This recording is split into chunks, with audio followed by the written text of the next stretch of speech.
Hi අද අපි ගෙදරදීම කොත්තු හදමු. කඩෙන් කොත්තු කන්නේ මොකටද? මේ විදිහට හදලා බලන්නකෝ. මුලින්ම අපි මේකට ඕන රොටිය හදාගෙනිමු. මම රොටිය හදාගන්න පාන් පිටි ග්‍රෑම් 300ක් ගත්තා. ඒකට පොඩි බටර් තේ හැන්දක් වගේ දාගත්තා. ඔයාට පුළුවන් පොල් තෙල් උනත් ඇඩ් කරගන්න. ලුණු තේ හැන්දක් එකතු කරා. ඊට පස්සේ වතුර පොඩ දාලා මේ විදිහට අනා ගන්නයි තියෙන්නේ සොෆ්ට් ඩෝ එකක් වෙනකම්. මේකට මම දාගත්තේ ලා මද රස්නේ උණු වතුර. මට වතුර කෝප්ප එකහමාරක් වගේ මේකට ගියා. ඒත් වතුර ප්‍රමාණය වෙනස් වෙනවා. ඒක නිසා ටික ටික දාලා හොඳ සොෆ්ට් ඩෝ එකක් වෙනකම් අනා ගන්න.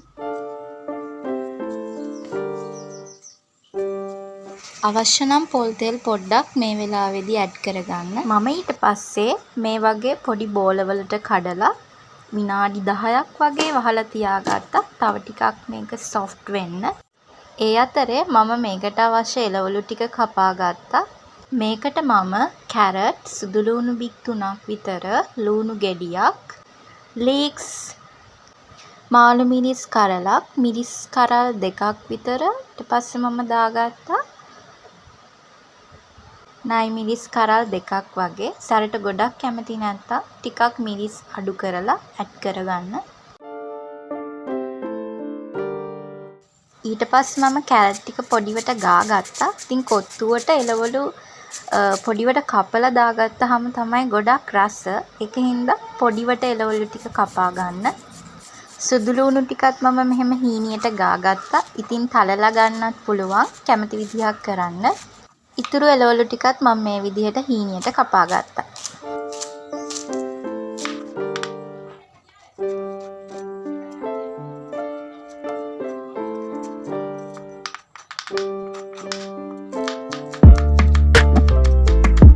මේ තියෙන හීනියට කපාගත්ත මාළු මිරිස්, ලීක්ස්, අමු මිරිස්, ලූණු, නයි මිරිස්, සුදු ලූණු, කැරට්.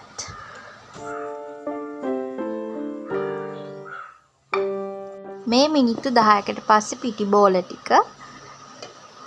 ඉතින් මේ බලන්න මේක හොඳට සොෆ්ට් වෙලා තියෙනවා. දැන් අපි මේකේ රොටිය හදාගමු.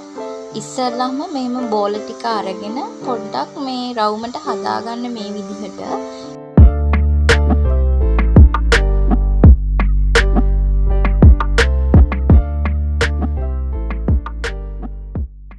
ඊට පස්සේ මිනිත්තු 2කට වගේ පස්සේ මේක ටිකක් හොඳට තව පිපුණාම අපි අත්ලෙන් මේ විදිහට රොටිය දිගාර ගන්නවා තුනින්වට. මේ රොටිය හදාගද්දි පෑන් එකට බටර් පොඩ්ඩක් හරි තෙල් පොඩ්ඩක් හරි ඇඩ් කරලා රොටිය දෙපැත්ත පොඩ්ඩක් මේ විදිහට ලාවට පුච්ච ගත්තාම හොඳටම ඇති. අපි දැන් මේ ටික හීනියට කපා ගමු. ඉතින් කොත්තු එක හීනියට කපන තරමට ගොඩක් රසයි. ඒක නිසා පොඩිවට කපා ගන්න.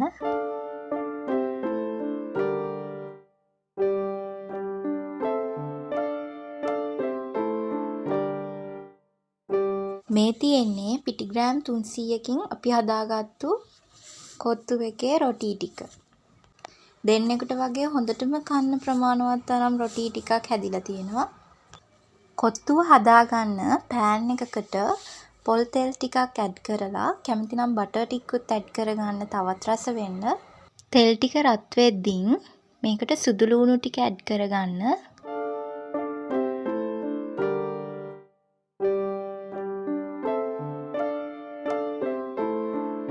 සුදු ලූණු ටිකක් වැදුනහම මේකට ලූණු මිරිස් ටික ඇඩ් කරගෙන ටෙම්පරාදු කරගන්න ටිකක්.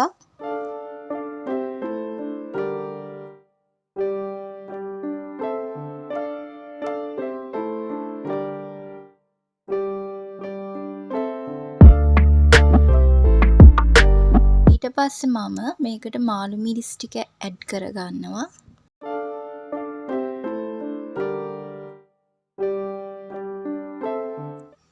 මේ ටික පොඩ්ඩක් වැදුනහම මම මේකට කැරට් ටිකයි ලීක්ස් ටිකයි ඇඩ් කරගන්නවා.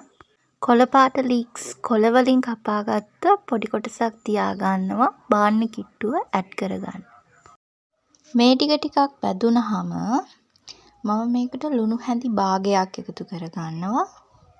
ගොඩක් ලුණු දාගන්න එපා මොකද රොටි වලත් ලුණු තියෙන නිසා. පස්සේ මික්ස් කරලා රස අනුව ලුණු දාගන්න පුළුවන්. කෑලි මිරිස් පොඩ්ඩක් කැමති නම් ඇඩ් කරගන්න. ටිකක් ස්පයිසි වලට ගොඩක් කැමති නම් විතරක්. කොත්තුව කඩේ රසටම ගන්න පොඩි සීක්‍රට් එකක් තියෙනවා. ඒක තමයි මේකට සීනි හැඳි කාලක් තාම පොඩි ප්‍රමාණයක් එකතු කරන්න. මම මේකට සෝයා සෝස් හැඳි 1/2ක් වගේ එකතු කරගත්තා. තක්කාලි සෝස් ඇඩ් කරගත්තා පොඩි ප්‍රමාණයක්. ඒකට මම ඊට පස්සේ කොත්තු රොටි ටික දාලා හොඳට මික්ස් කරගන්නවා. ඊට පස්සේ කැමති නම් ටොමැටෝ සෝස් ටිකක් ඇඩ් කරගන්න. ලුණු අවශ්‍ය නම් ස්වල්පයක් ඇඩ් කරගන්න.